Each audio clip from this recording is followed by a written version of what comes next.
challenges do distributed teams face that co-located teams may not face? So some of the things we've been talking around, how do you build trust? How do you hold each other accountable? How do you handle conflict? How do you do that when you're not always face-to-face, right? Well, naturally, it feels like, if you and I go to coffee every day and something goes wrong, we're probably going to talk about it over coffee. Yeah. Whereas if someone's on Skype or Zoom and we only talk about things when we're in meetings, we don't have those natural come together moments where we can talk about things. So then, if we're holding each other accountable and I have to ping them on the computer or call them on the phone and be like, hey, I want to talk about what went, it's a little bit more difficult. Yeah. To be able to have that conversation. Also, things like trust, what makes up trust, those components of trust, those, we know the feeling of when we trust someone.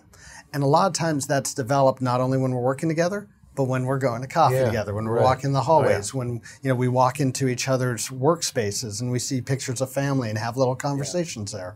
If you only know someone from those interactions and those meetings, you're not going to get that knowledge. You're not going to be able to build up that same rapport. So I think what's really important, and if it's a team where most people are in one location and one or two people are distributed, I think it's a little bit more the onus is on those individuals to make up for the distance.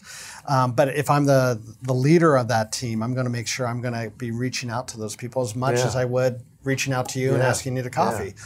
Reach out to them and find out a little bit more about them. Spending the time to get to know them becomes even more important. The things we've been talking about, trust, accountability, conflict, commitment, those are things that are a lot easier to hide when you're not in the same location. Yeah.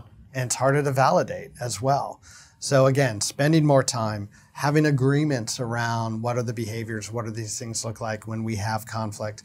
And then also we know, there's plenty of times when we're on the phone or using web conference tools, when something happens in the room, everyone in the room understands it, but the people outside do not. So if you're the facilitator of those meetings and those conversations, making sure that everyone on the line knows what's going on in the room is really important. Jokes are really, I think, a good example of this. Someone might say something under their breath in the room and people in the room laugh about it, but the people on the phone nobody else can hear it. All they hear is laughter and it sounds really bad on the phone. Explaining what went on, I think, does two things. One, it lets them in on the joke. Mm-hmm. Two, it makes sure everyone in the room realizes, oh yeah, there's other people on the phone. So it sort of creates awareness as well as hopefully building that connection.